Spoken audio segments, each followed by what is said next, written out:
Data protection and privacy teams are under more pressure than ever with new laws, AI oversight, data breaches, and the constant expectation to do more with fewer resources. That's why TrustArc built a modern privacy and data protection management platform powered by Arc Intelligence. It unifies your tools, automates the work that slows you down, and surfaces what matters most right when you need it. From guided quick actions to our intelligent assistant, Ask Arc, you get credible, contextual answers backed by expert research, not generic AI guesses. Finally, privacy that works the way privacy pros work. Learn how TrustArc helps teams move faster with confidence at trustarc.com/serious-privacy. That's trustarc.com/serious-privacy.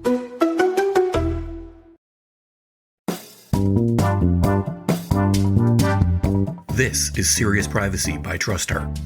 Here are your hosts, Paul Breitbart and Kay Royal. On this week's episode, we take a broader look at one of the most important issues of the digital age, copyright. From my youth, I remember Kazaa and Napster, where music and movies were ubiquitously available. More recently, there was a big intense debate on Article 17 of the new EU Copyright Directive. But what is copyright actually? Where is it coming from?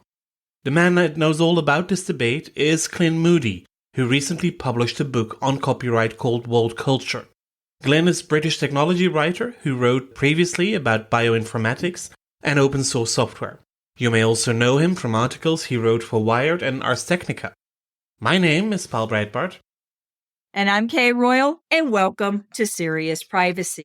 Today we have a wonderful treat for you, as Paul mentioned, Glyn Moody, and Glyn is completely unprepared for the unexpected question. So Glyn, you ready? Well, apparently I can't be, but I will be as ready as I can be given the circumstances, yeah. How do you want to be remembered?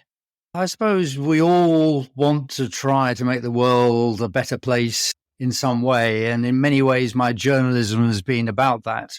So I have written a number of books trying to tell people about good things and bad things. And before my latest book, which we'll talk about perhaps in a minute, there were two others which were really about the good things. One was Rebel Code, which is a history of open source. I was lucky enough to be the first person to write pretty much a complete history of free software and open source.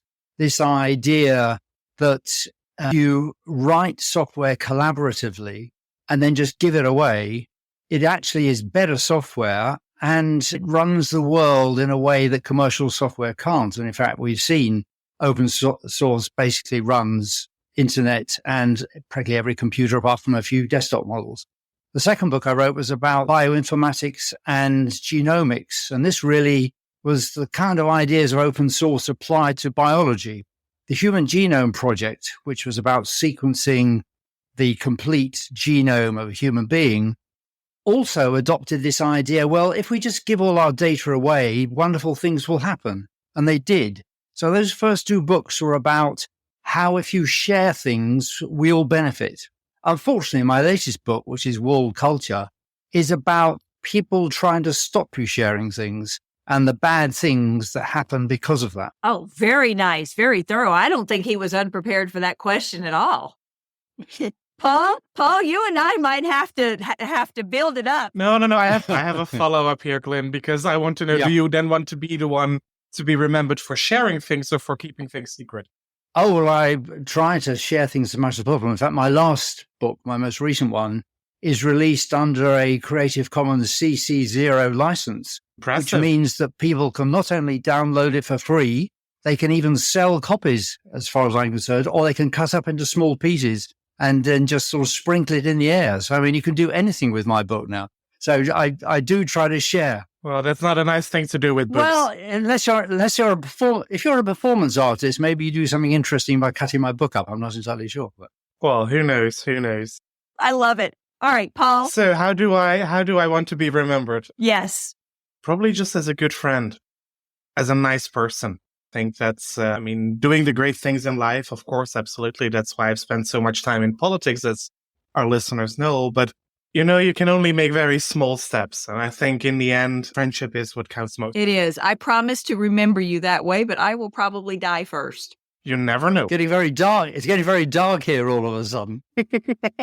All of a sudden. Okay. So with me, I went back and I looked at my book for it. I'll tell you the first answer that came to mind is basically exactly what I wrote in a book. I just want to be heard as someone who inspired change in others.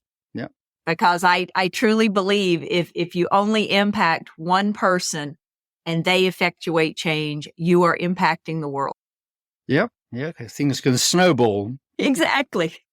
Absolutely. They really can. Okay. So, Glyn, let's get on. You gave us a great introduction to the books you've written and the purposes behind them. So I like to give Paul the honor of the first question. But Paul, do you have a first question? If you don't, I'll dive right in. Oh, I have many first questions, but I guess I can only have one. But I'm actually excited to talk about copyright because it is not a topic that we come across a lot, but it does have a lot of implications in the digital era. But while preparing for the interview with Glyn, one of the things I noticed is that copyright apparently has a 300-year foundation. Yeah. And I never realized that is the case. So maybe when we start talking about copyright, we can start at the beginning 300 years ago. Indeed. It's not only 300 years old. Copyright is also the Brits' fault, like most problems in the world today. So. Oh, nice. Because the first modern copyright law was passed in 1710, is known as the Statute of Anne because it was passed under Queen Anne. And at the time, it was pretty revolutionary because it was this idea that a creator should be able to control what happens to something they create. Now, it was very limited at that time in two important ways. One, it only really applied to books and a few other printed items because the idea of anything else didn't really apply. But the most important way it was limited was that copyright originally was for 14 years with an optional extension of another 14 years. So the maximum you could protect your works at the time was for 28 years. And that's interesting because what it meant was if I published a book during my lifetime, after 28 years maximum, that book would then enter what's called the public domain. And that means that anyone could do anything with that book. Now, what's interesting is that in the 300 years since the Statute of Anne, the so-called term of copyright, the length for which it actually applies, has got longer and longer and longer until today. Most countries around the world, not all, but most, have a term of the life of the creator plus an additional 70 years. Now, what that means is that when somebody creates something, copyright will last so long that no one alive when that work is created will ever see that work enter the public domain. Now, why does that matter? Well, because copyright is a kind of bargain. The bargain goes like this. The government say to a creator, look, we will give you a monopoly in the copying of your work, which we will protect with our police and all the instruments of state that we have, in return for which you will place this work in the public domain at the end of this period of 28 years originally. So basically, the government protects it for N years, 28 years. After that, everyone gets to use it. Now, that bargain has been rather diluted to the point of meaninglessness because now, when a work enters copyright, it will never enter the public domain in the lifetime of anyone at the time that it appears. So all the things created today, unless they use special licenses as I did, will never enter public domain during people's lifetimes. So that bargain, if you like, has been cheated upon because it's no longer the case that you get the public domain after a certain number of years because you're never going to live that long. So it's quite interesting how the idea that copyright is good and therefore more copyright must be better has led to what I would regard as a perversion of that original bargain. Wow. It makes me silent straight away. But yeah, when I produce something, when I've created something, shouldn't I then also have the right to benefit from it, at least as long as I live? Well, I would agree. Yeah. But you need to think, well, what is the best way of doing that? And there are two aspects to my new book that we can talk about in some detail. The first one is that I look at the extent to which copyright does actually reward creators. And it turns out that 99.9% of creators get a really lousy deal. I mean, people cannot live from their writing or from their painting or for whatever they do. They have to take jobs on the side. So if you judge copyright on its own terms as supposedly enabling artists to thrive even, it's failed. So I would say, well, okay, if it's failed, then maybe we should look at other ways of doing it. So I agree absolutely. As an artist and creator, you should be rewarded. And indeed, society wants you to be rewarded, so you create further. So the question then becomes, how can we encourage you to do that and reward you for that creativity? Copyright isn't doing it. So why are we keeping it? So it's a bit like communism. The idea is nice, but the execution is lousy. Well, the motive is absolutely justified. I mean, artists should be rewarded, but we've come up with this system, which, as I say, the second side of things we can talk about, I would maintain is actually positively harmful, particularly for the internet and the digital world, and specifically, drumroll please, for privacy. Nice cliffhanger, Kate. Well, I was going into copyright is automatically affixed to any works that are set in form. They don't apply to saying things out loud unless you record them or something or write them down. I get it. But movies are copyrighted, aren't they? So when you say that artists don't make copyrighted works, I understand movies are protected by more intellectual property laws at all in many cases. Trademarks perhaps are in there. They may actually have patents on some of it, but in essence, they're protected by copyright, right? Oh, yeah. And what I actually said, just to recap a little bit, I said that 99.9% of artists don't make money. Okay, that makes sense. So you're absolutely right. There are a few people making millions, and mostly it's the intermediary companies who make the millions. Yeah. So there are a few token artists, the big names, who make huge amounts of money, and they are there as a kind of decoy. You know, it's the kind of, oh, look, a squirrel. Because if you can point to people making huge sums of money as a writer or as a musician or as an actor, then it makes it easy for the copyright world to say, well, look, copyright's working fine. Look at all these millionaires. But the reason they say that is they don't want you to look at the fact that they actually have hugely profitable industries that rake in 95% of the money that actually is created by the writers and the singers and the musicians and the actors. So the people who make the money aren't the creative people. Lots of people are making money, but they certainly aren't the creators. And in fact, if you look at the businesses around creativity, the CEOs are making hundreds of millions of dollars, but they're not writing any books. They're not writing any music. They're not starring in any films. But the structure of copyright today is such that it leads to this exploitation of a monopoly. And monopolies, as most people know, are bad things. And this is a very good example of why, because it means that it's not possible to have any competition. So you can't have any kind of alternatives. You have to basically pay what they ask. And because of that, companies are legally allowed to run this monopoly, and therefore they can legally set very high prices. And if you look at the profit margins of many companies, they're very high in this field. So, as I say, they are the ones who are making the money.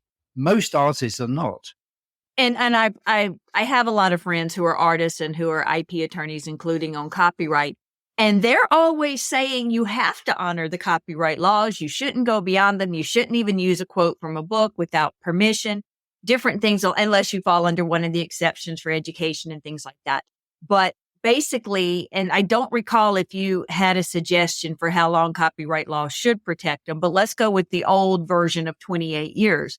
So in 28 years, if you're still living, thankfully for medicine there, but you would be okay with someone printing your entire, and I know you jumped through some hoops to make your works available to use, but you would be okay on someone republishing your entire book under their... Well, yes. I mean, they can already do that. So it's what I want people to do. And in fact, you were saying, what does the term be? I mean, I think to be consistent, the term has to be 0 years because anything else is arbitrary. As I say, the central question is not how do we fix copyright, but how do we pay artists? And once you start looking at that, you don't get so bogged down in the preoccupations of your lawyer friends who have spent a lot of their life learning obscure things about copyright and who are paid lots of money to tell you obscure things about copyright. So I would suggest may have a vested interest in perpetuating that system. They might. They are all also artists. I believe that many artists who have the ability to do so probably go into law because they're fascinated with protection of their work. And they're paid better as lawyers than as They're artists. absolutely paid better at lawyers, and they don't have to work a full-time week if they don't choose to and that's do so. wrong. That's not how it should be. We should be rewarding the creative people, not the lawyers. I absolutely agree. So let's turn this back around to the privacy interest. As you said earlier, drum roll, privacy, and I just rolled right over that and kept asking other questions. Let's go back to privacy. Tell me how this impacts or frees privacy. So what we've talked about so far, a lot of other people have said these kind of things because in the past, people have said, well, maybe we should share more. Maybe artists, should work with other artists. Something new has happened, though, which is why privacy is actually impacted. And it's really remarkable that we don't pay attention to this, which is that we are living through a unique transition, a transition that will only happen once in any civilization. And that transition is from an analog world to a digital world. Right. Mm-hmm. Now, we've just kind of accepted this. We think, well, that's progress, blah, blah, blah. But it's not. It is a unique experience that we're going through. We are really privileged. Now, what's the difference between those two worlds? Okay, so an analog world is basically a world of things. A digital world is a world of data, zeros and ones. Things are very hard to make copies of. One of the reasons why copyright worked in 1710 and indeed for the last kind of 250 years is that if you're going to make a copy of a book, you need a great hulking printing press. Right. You need people who can use that printing press. So it's very hard to make a copy. It's very easy for the police to find it and smash it and stop you making further copies. Now, if you fast forward to 1990, 2000, we have digital machines, computers, and now smartphones, which can make perfect copies of any digital file instantly for zero cost and then send them to anyone in the world instantly. Yeah. So we have gone from a world of scarcity, where it's very hard to make copies of things, to a world of abundance, where it is almost trivially easy to make copies of things. So the copyright world around about 1990 woke up to the fact that this was beginning to happen, and they didn't like it. Because before, they could smash the printing presses and stop people making copies. You can't stop people making a copy on your computer or on your smartphone so easily. And so they tried to come up with ways to stop that. And a lot of the legislation that has been passed, particularly in America and in Europe, is a forlorn attempt to make water unwet, in the sense that they're trying to stop people copying things which are inherently copyable. In fact, the internet itself works by making copies. When you send an email or when you download something from the internet, multiple copies are made of those files. The internet could not work if it didn't make copies of all the files that it's handling. And so the idea that you can pass laws stopping people making copies is really absurd if you want to have the internet, because the internet is based on making copies. Okay, so you've got this idea that it's really easy to make copies of files on the internet. So what does the copyright industry do? It says, well, if it's easy, then we've got to be able to check whether people are doing that. So the only way we can do that is if we carry out surveillance on the internet. But because they might be doing it when we're not looking, we've clearly got to do it all the time of everyone. So if you're trying to enforce copyright in a digital world, you have to carry out 100% all the time surveillance.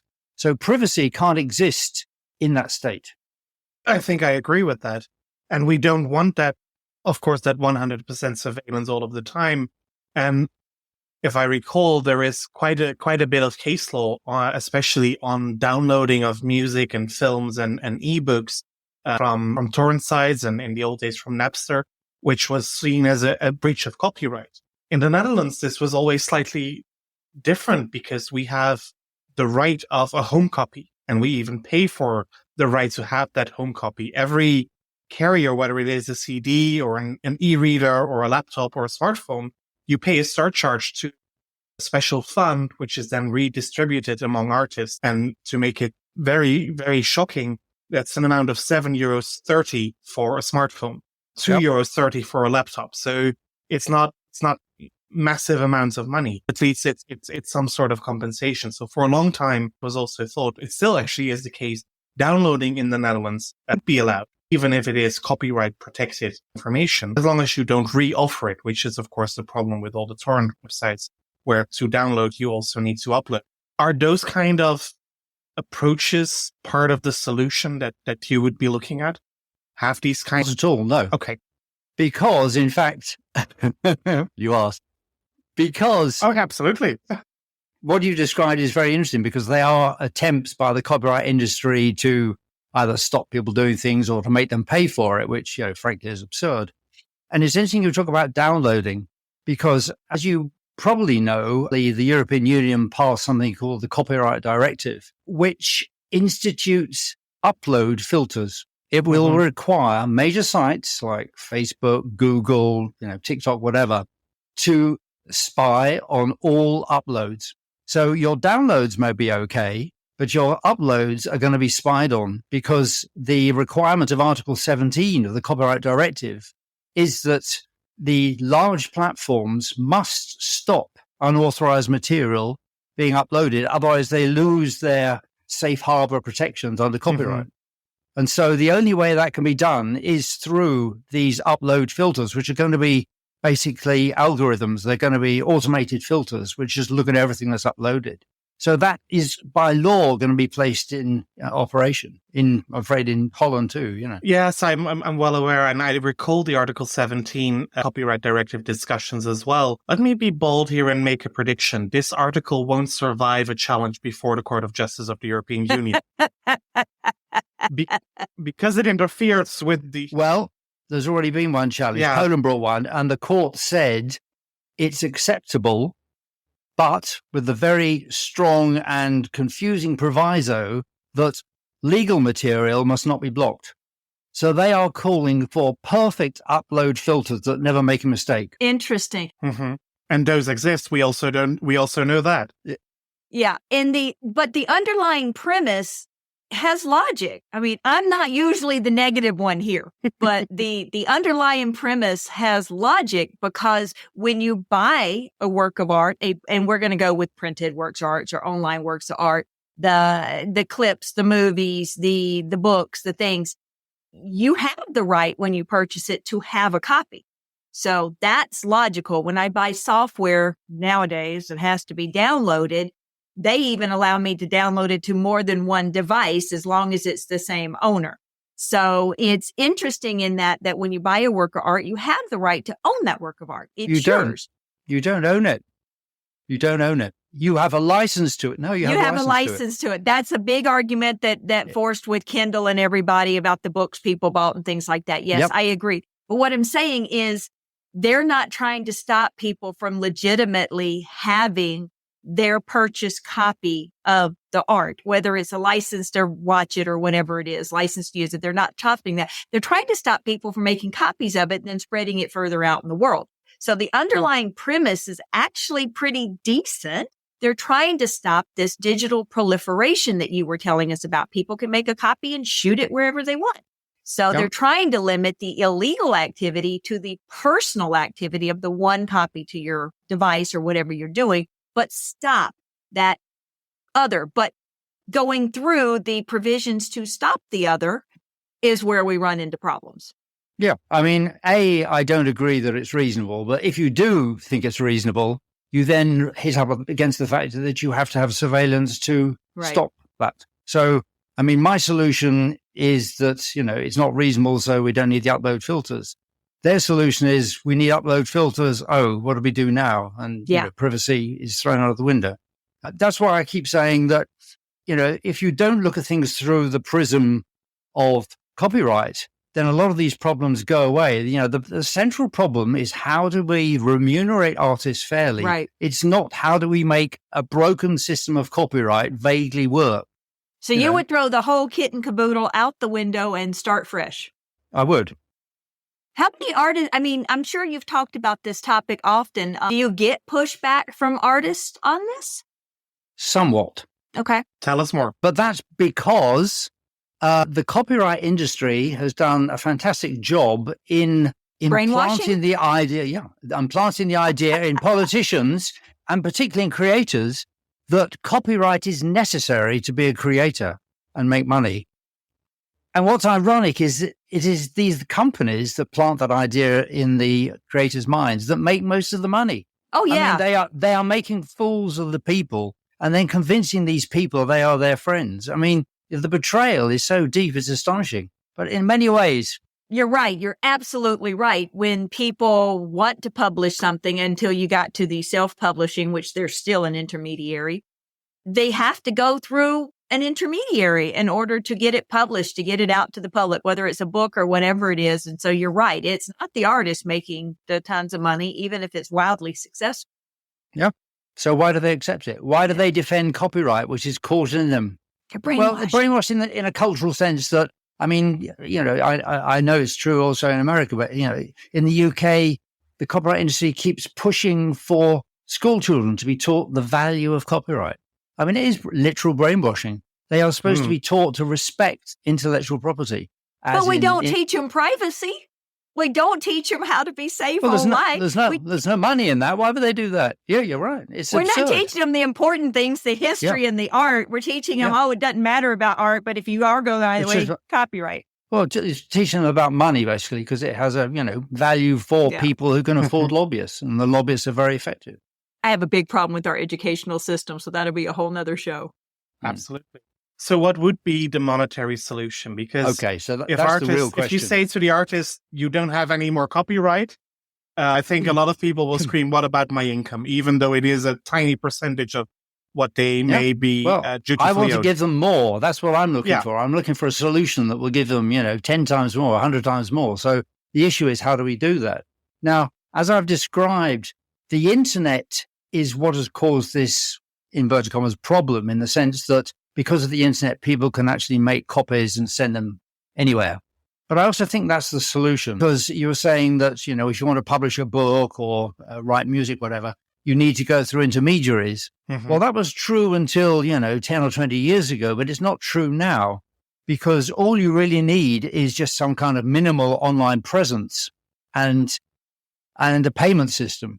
And those infrastructures are in place. And not only that, if you look at things like Kickstarter and Patreon, you've got not just an infrastructure for payment, you have an infrastructure for people who will support artists in advance.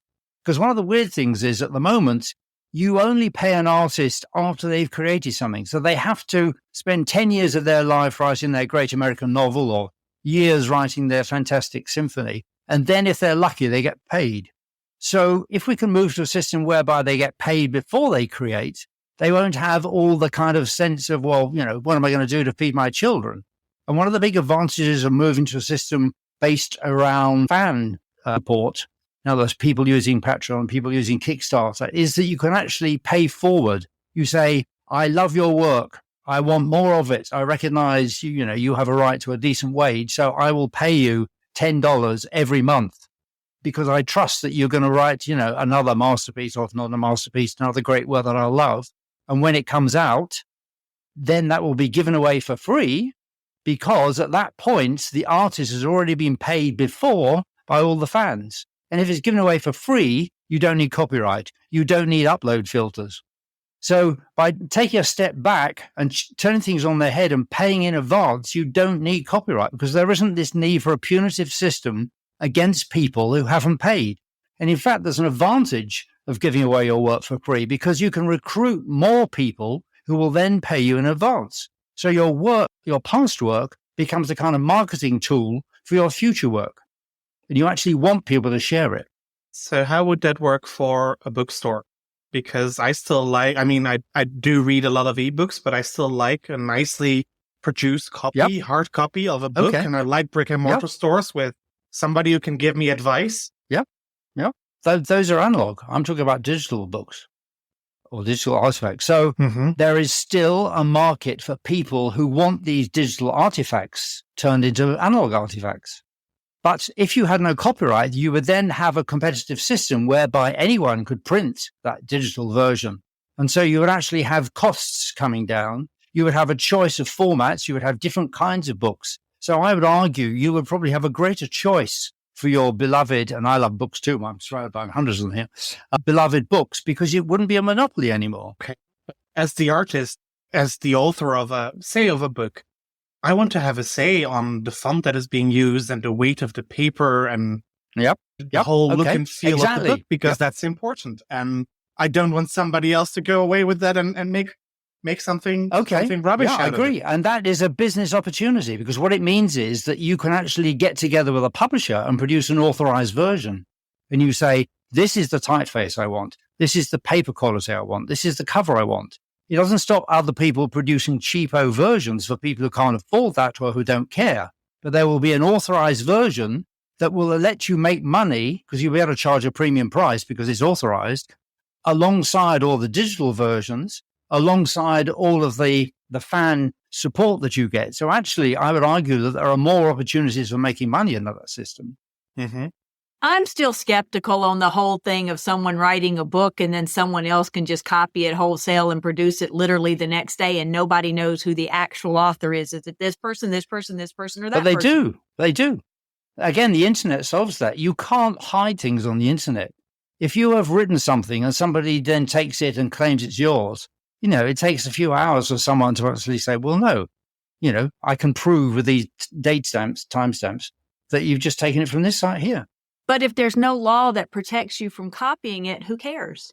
Well, again, that's what I just said in terms of the authorized version. Your fans care. Your fans aren't going to read cheapo ripoffs. They will want to support you by reading the authorized version, be it a digital version, which has your, official imprimatur on it, or indeed hard copy versions. And they are the ones who will send you money. You don't care about the people who really don't care about your works. I mean, it's self-consistent. The people who care will actually be fair to you. They will, play fair. I might have a couple hundred people who care about something I write, but if Oprah ripped it off and printed it herself, she has a few 100,000 million people who would care. I got a feeling my book really wouldn't matter being published by me. It would be my book being published by her. No, but your next book would, though. Not if she publishes it under her name. Nobody knows it's under me. Well, no, the point is, okay, if she publishes it, as I say, people would soon find out, because it would be a great scandal. I mean, in all the newspapers, it would get free publicity, and therefore publishers would probably be beating past your door saying, we'd really like to publish your next one, and you could set the terms for it. I will go back and say the idea of supporting artists as they're working, as long as they have, shown that they have the capacity or the ability to produce something you like.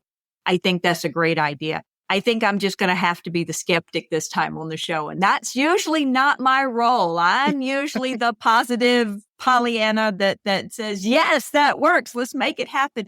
It sounds logical. It sounds like something that should be able to work. I just don't know if it can. If in our world, the point is that there are 300 years of history against the idea. Mm-hmm. And that's, we may also be indoctrinated, Kate. We may also I know. be I have been fully indoctrinated. I'm an American. I completely own up to it. Yeah, I get that. But I love the idea of it. Yeah, the thing is, I do not really like the way copyright is dealt with right now. No, not at all. Maybe I'm not completely convinced by your proposal, Glyn, but maybe we should agree that at least we should go back to Anne's law and go back to that 28 year instead of my lifetime plus 70 or 75 years plus prolongations and whatsoever. And I do fully appreciate the need to support artists while they are working on something. And I think it is important to contribute to people's Patreons or indeed other alternative platforms that exist. There are many national ones, including for podcast makers too. Yeah. Yeah. That's a great thing. Yeah. Yeah. We never even discussed, Kay and I, whether we should set up a Patreon for the Serious Privacy podcast. Well, there's the big chance then. Right. The big chance. But maybe we should. Maybe this should be the trigger. But I do agree with a lot that we've said. It's just, I don't know how we get the solution across. I agree that the internet and the digital world offers profound opportunity for artists. But as you say, they also simultaneously offer profound opportunities for government surveillance of people. I agree with that. I don't know what the solution is. I like the direction you're going. The nice thing is that you don't have to make a kind of binary jump between copyright Right. and non-copyright. Because as we've already seen, lots of people are supporting through Kickstarter and Patreon artists, today. So why don't we just encourage more artists to adopt that? Why don't we just Right. encourage more people amongst the public to try it out? And eventually, maybe copyright will just wither away as manifestly not such a good system as the other one. Yeah. It might take us 300 years, like it took 300 years to get to the point. You've got to think long term, yeah. Right. It might. But then again, in the world of that we live in now, the digital world, time frames are shortened astronomically. 300 digital years, yeah, that's right. Maybe 30 years if we're lucky. So. They are. Very- I love the idea of it because I agree. I think there's something broken with the copyright system. One of the points that we had was how did it impact things over the pandemic? And the first thing that came to mind for me is I cosplay Maleficent and I read books online for kids, but I had to make sure that I found the books that the authors gave the permission or those that were already in the public domain for Auntie Mal to read books to kids. It was a challenge to find the ones that I thought the kids would enjoy having read to them. So I agree. I think it also hurt things under the pandemic, but I don't think that's probably the point you meant. But that was the point that came to my mind. No, again, because that shows it's absurd. If copyright is stopping you reading to children, Right. there's something wrong with copyright. I mean, copyright should encourage you to do that. So if copyright says, no, actually you can't, that's, I would say, another data point that copyright is broken. I agree. I could go into a library and I could read to children all day long on whatever book it is that they want to read, but I couldn't read it and record it and publish it online or even read it live online because it could be captured and recorded and shared without someone's permission. I'm like you. I don't give a crap how much me reading as Auntie Maleficent is going to be copied. And by the way, Disney would probably stop me from using Auntie Maleficent, but it's a case of I didn't care how often people recorded it or watched it or shared or did whatever, because the purpose of it is to entertain the children. Yeah, it goes back to Did our I initial just wrap conversation. myself back around to you? Well, you just agree with me. It's okay. I think so. I think I did. Because that's what we said at the beginning about, trying to make the world a better place. I mean, you want to make the world a better place. And copyright says, no, you can't do that because copyright's more important. Exactly. I got to come up with another anti-something. It can't be Maleficent. Disney would smack me down so hard our podcast would die. Okay, so the new book of Glyn Moody, World Culture, How Big Content Uses Technology and the Law to Lock Down Culture and Keep Creators Poor, is available for free everywhere where you get your ebooks. I saw it on Amazon, I saw it on Kobo Books, and I'm sure there are many more places where to find a digital copy. Hard copies are available as well, if I understand correctly, for those who want a nice paper version of this book. Go and read it, because this is a discussion that we will need to have in the next couple of years. Kay and I will start a discussion on whether or not to open a Patreon account. And on that note, thank you very much for joining another episode of Serious Privacy. If you like the podcast, please rate and review us.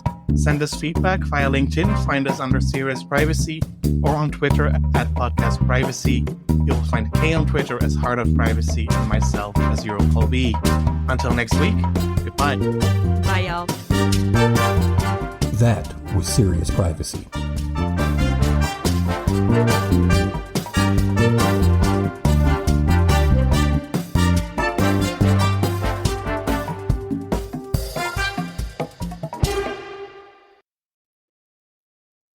If you're a data protection or privacy professional, you already know the pressure. Non-stop regulatory change, AI oversight, internal demands, and the expectation to somehow stay ahead of it all. And the old patchwork of tools just isn't cutting it anymore. No. That's why TrustArc created a modern privacy management platform powered by Arc Intelligence. The TrustArc platform brings your workflows, evidence, research, tasks, and applications all together in one unified and intelligent workspace, so you don't waste time digging, clicking, or context switching. With Ask Arc, your privacy assistant, you can ask plain language questions about laws, jurisdictions, or even your own program data, and get credible, cited answers based on NIMBY research and more than 1,000 global laws. It's explainable, transparent, and purpose-built for data protection and privacy. So if you need to add a vendor, create a cookie banner, or start an assessment, Quick actions take formally complex tasks, turn them into bite-sized guided workflows to save you time. It's a platform that thinks like you, works like you, and helps you move faster with confidence, whether you're a seasoned DPO or you're just getting started. See how modern privacy gets done. Explore Arc at trustarc.com/serious-privacy. That's trustarc.com/serious-privacy.